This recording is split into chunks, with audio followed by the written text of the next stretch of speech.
मैं जयसिंहपुरा 4 में रहती हूँ और मैं पुलिस प्रशासन से पीड़ित होकर आज मैं यहाँ न्यूज़ चैनल पे आई हूँ मैं, क्योंकि मैं काफ़ी टाइम 5-6 महीने से मेरे को पुलिस से कोई राहत नहीं दी गई है। किस तरीके से प्रताड़ित है आप? मेरी नाबालिग बच्ची के साथ में छेड़खानी और बदतमीजी। और किसने की थी बदतमीजी? मेरे पड़ोस में रहते रामोतार बाकोलिया, मंजू बाकोलिया। क्यों उन्होंने परेशान किया आपको? 5 साल पहले एक मैटर हुआ था। क्या मैटर था बताओ? मेरे बच्चे का था जिसकी डेड बॉडी हमें 3 दिन से मिली थी। तो उसमें मतलब बच्चे की थोड़ी कासूनी हो गई थी उन लोगों से, तो पुलिस वालों ने जांच पड़ताल करी होगी, उन लोगों से कुछ पूछताछ करी होगी। तो उसमें इन लोगों के मन में ये भावना आ गई कि इसने अपना नाम लिखाया है और शायद इसको डाउट हमारे ऊपर है, इसलिए इन्होंने नाम लिखाया है। लेकिन पुलिस वाले तो अपनी तरफ से जैसा उनको ठीक लगा उस हिसाब से वो तो जांच पड़ताल करके चले गए।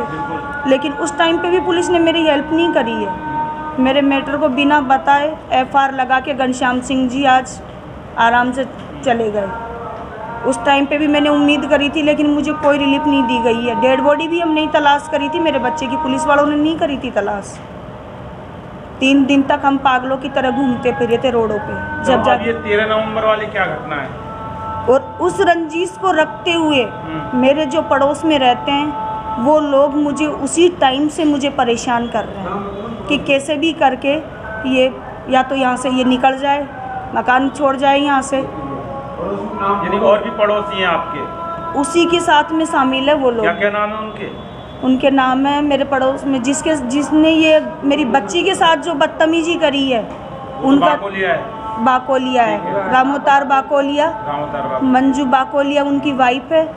और जो उनके साथ में मिले हुए हैं जिन्होंने मेरी बच्ची के साथ बदतमीजी करी है, अश्लील हरकतें करी है, मेरे बच्ची के कपड़े फाड़े हैं, वो लोग उनके साथ में। और उन्होंने ड्रिंक करके करी है, ये बिना ड्रिंक के नहीं करी है, उन्होंने ड्रिंक पी रखे थे वो लोग। कौन थे वो? आनंद सिंह चौहान, सोनू वर्मा, ब्रजेश सैनी, ब्रजेश सैनी की वाइफ ललिता सैनी, सारे थे? ये सारे थे उस टाइम पे उनके साथ में। फिर क्या हुआ था? उन लोगों ने मेरी बच्ची के साथ भी उन्होंने मतलब छुड़ाने की, हम तो छुड़ाने आए हैं, पुलिस वालों ने उनको, जो लोग मेरी बच्ची को मार पिटाई कर रहे हैं उनको ये कहा है कि ये लोग छुड़ाने के लिए आए हैं, जबकि वीडियो में बाकायदा वो लोग मारते हुए आ रहे हैं। मेरी बच्ची के हाथ पकड़ रखे हैं, मेरी बच्ची के बाल खुले हैं, टी-शर्ट फटी हुई है। उस बच्ची को एक जना इधर से पकड़ रखा है, एक जना इधर से पकड़ रखा है। तीसरी ब्रजेश सैनी की लेडी जाके मेरी बच्ची को मारते हुए आ रही है, मंजू बाकोलिया इसको पकड़ के मारती हुई आ रही है। उस वीडियो के तहत भी, इतना बड़ा वीडियो होने के बाद उन्होंने मेरी कोई सुनवाई नहीं करी उन लोगों ने, और मुझे उठा के जेसी में डाला उन्होंने। आपको जेसी में क्यों डाला? छेड़छाड़ तो आपकी लड़की के साथ की थी।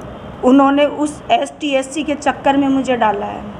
SC/ST के खिलाफ? क्योंकि अगर एक बात, आज कोई भी ST/SC होगा अपनी कास्ट का फ़ायदा उठा के, तो हमारे साथ जनरल वालों के साथ तो कुछ भी कर लेगा, हम कहाँ जाएंगे? हम तो फिर सेफ ही नहीं है। ST/SC वालों के पास में तो उनका हथियार है, कानून है उनके पास। तो फिर आपने अपनी बेटी की छेड़छाड़ की मुकदमा दर्ज करा दिया पुलिस में? हाँ। मेरी इन्वेस्टिगेशन क्या की पुलिस ने? कोई इन्वेस्टिगेशन नहीं करी। अच्छा, 164 के भी बयान हुए थे जो मजिस्ट्रेट के यहाँ हुए थे। हाँ।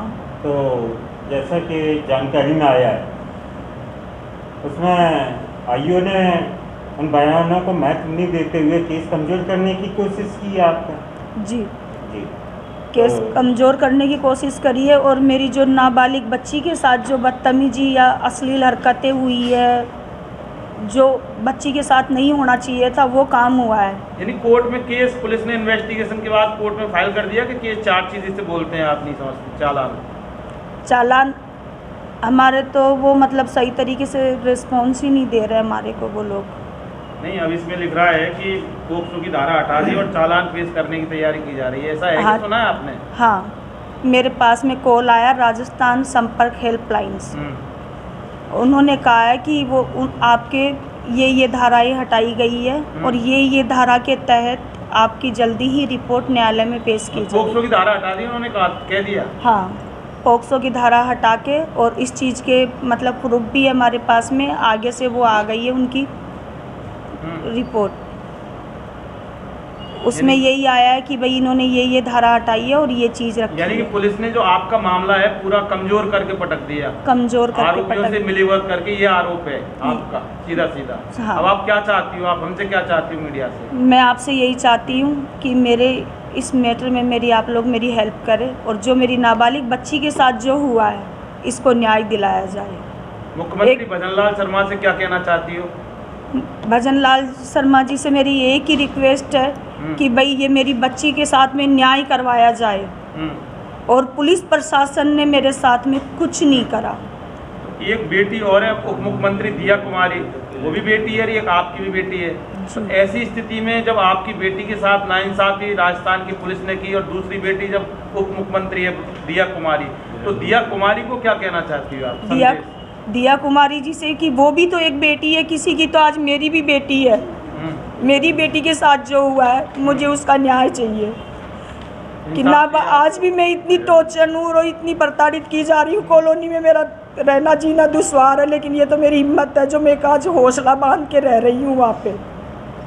तो यानी कि अब आपको सीधा लगता है कि जो सरकारें बार बार ये बोलती हैं कि बेटियों की सुरक्षा हम लोग कर रहे हैं, तो इसका मतलब सुरक्षा कहीं नहीं, कोई सुरक्षा नहीं की जा रही। आज एक तरफ से तो ये नई नई योजनाएं निकाल रहे हैं, एक तरफ से नए नए डिसीजन ले रहे हैं कि नहीं बेटी बचाओ, बेटी सब कुछ है, राष्ट्र का भविष्य है। लेकिन जहां आज गवर्नमेंट को देख रही हूँ, पुलिस प्रशासन को देख रही हूँ, इनके तरफ से कोई बेटी मत बचाओ।